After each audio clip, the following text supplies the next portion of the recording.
বন্ধুরা, আজকে একটা মটন রেসিপি তোমাদের জন্য বা আপনাদের জন্য নিয়ে এসেছি।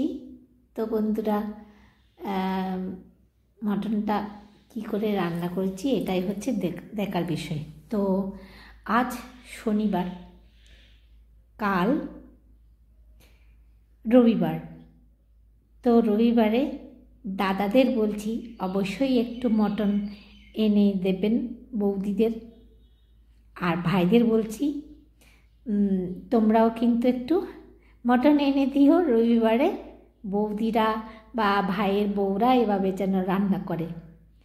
তো চলো, এখানে তার জন্য আমি একটু কুচি করে আদা নিয়ে নিচ্ছি, আন্দাজ মতো রসুন নিলাম কিছু, আর কাঁচা লঙ্কা। এই তিনটে জিনিসকে আমি পেস্ট করে নেব। তো মটনটাকে আমি ধুয়ে একটু জল ঝরতে দিয়ে দিয়েছিলাম। তো দেখো, বাটিতে আমি নিয়ে নিচ্ছি। তো আজকে রান্নাঘরের প্রিয় রান্নাঘরের স্পেশাল মটন। এখানে এবার বাটা মশলাটা নিয়ে নিয়েছি, সাথে নেব টক দই। এটা কিন্তু টক দইটা আমি একটু জল ঝরিয়ে নিয়েছি, কারণ প্যাকেট দইগুলো একটু জল থাকে। এবার এখানে আমি দিয়ে দিয়েছি লঙ্কা গুঁড়ো, হলুদ গুঁড়ো, স্বাদ মতো নুন দিয়ে সামান্য একটুখানি সর্ষের তেল দিয়ে আমি এটাকে বেশ ভালোভাবে মেখে নেব। তো বন্ধুরা, আজকে আমার এই ভিডিওতে আপনি বা আপনারা বা তুমি বা তোমরা যদি নতুন হয়ে থাকো, আমার চ্যানেলটিকে অবশ্যই সাবস্ক্রাইব করে রাখবে এত সুন্দর সুন্দর রান্না পেতে হলে।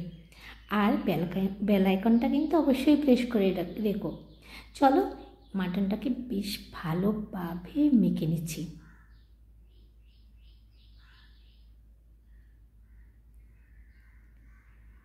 তো যত বেশিক্ষণ রাখতে পারবে মাটনটা তত ভালো হবে। তো আমার হাতে সময় কম ছিল, আমি কিন্তু কম সময় নিয়েছি। তোমাদের সময় থাকলে হাতে কিন্তু অবশ্যই একটু ঘন্টা দু ঘন্টা রাখলে ভীষণ ভালো হবে। এবার আমি এটা আজকে সর্ষের তেলে রান্না করছি।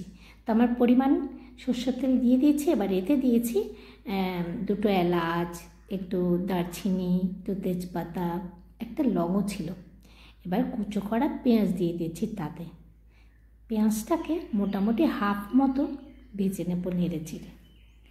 তো বন্ধুরা, আজকে আর মায়ের কথা নিয়ে আসেনি, তো আজকে রেসিপিটা কী করে বানাচ্ছি সেটাই তোমাদেরকে বললাম। তো আজকের ভিডিওটা খুবই ছোট, তো তোমরা কিন্তু স্কিপ করো না, আমার ভিডিওটা পুরোপুরি দেখার চেষ্টা করো। পেঁয়াজটা যখন হাফ হয়ে এসছে, আমি সামান্য একটু নুন দিয়ে দিলাম যাতে পেঁয়াজটা আরও একটু বেশ ভালোভাবে নরম হয়ে যায়। তারপরে আমি ম্যারিনেট করা মাটনটা এখানে দিয়ে দিলাম, দিয়ে এবার উল্টে পাল্টে দেবো একটু। কিছুক্ষণ পরপর একটু উল্টে পাল্টে দেব।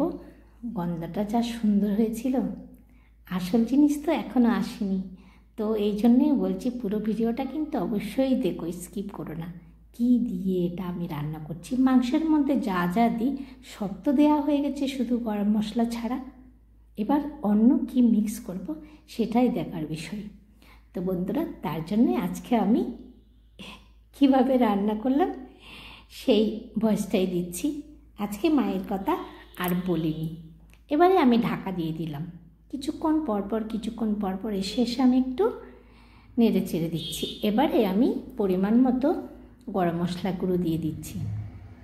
গরম মশলা গুঁড়ো দিয়ে একটু মিশিয়ে নেড়ে ছেড়ে আবারও কিন্তু আমি ঢেকে রেখে দেব। এটা আজকে তো প্রেশার কুকারে দিচ্ছি না, তো অনেকক্ষণ সময় লাগবে আর কি। যাই হোক, তারপর তোমাদের নিশ্চয়ই একটা আন্দাজ আছে মাটন এমনিতেই মানে কড়াতে রান্না করলে কতক্ষণ লাগে। তো আজকে আমাদের সবসময় কিন্তু প্রেশার কুকারেই হয়, আজকে আমি এটা কড়াতে রান্না করেছি যেহেতু আমার একটু সময় লাগবে, কিন্তু তোমাদের জন্য আমি ছোট করে নিয়েছি ভিডিওটা। তো চলো, দেখতে পাচ্ছ অনেক অনেক মানে কেমন তেল বেরিয়ে গেছে একেবারে। একটু একটু চর্বি, ছোট্ট একটা টুকরো চর্বি ছিল। তো দেখো মেন জিনিসটা হচ্ছে এখানে কি, বুঝতে পারছো এটা কি জিনিস? এটা দিয়ে রান্না করে কিন্তু অবশ্যই দেখো, তোমরা নিশ্চয়ই দেখে বুঝতে পেরেছো এটা কি জিনিস দিয়েছি আমি। চলো তোমরা যদি দেখে থাকো কমেন্টে অবশ্যই জানিও এটা আমি কি জিনিস দিলাম।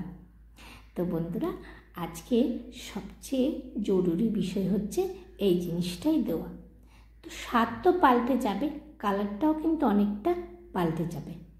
চলো বন্ধুরা, ভিডিওটা দেখতে দেখতে আরও কিছু কথা শুনতে থাকি। তো তোমাদের এত সুন্দর সুন্দর কমেন্ট পেয়ে আমি সত্যিই আপ্লুত। তোমরা আছো বলেই আমি আছি ওয়াইটিতে। ওয়াইটি আর কিছু দিক না দিক, আমাদের কিন্তু ভাই বোন আর দাদা দিদি কিন্তু প্রচুর দিয়েছে। সত্যি মানে আমরা এমনও ভাবি কেউ আজ আসলো না কেন, কোথাও দেখতে পেলাম না কেন, এরকম ভাবি না। চলো তো ভিডিওটা তো প্রায় শেষের পথে।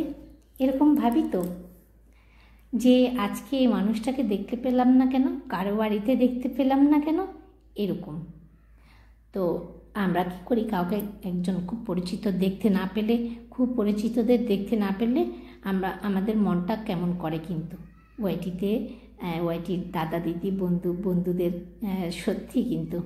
তো চলো আজকের মতো এখানে টাটা জানাচ্ছি। ভালো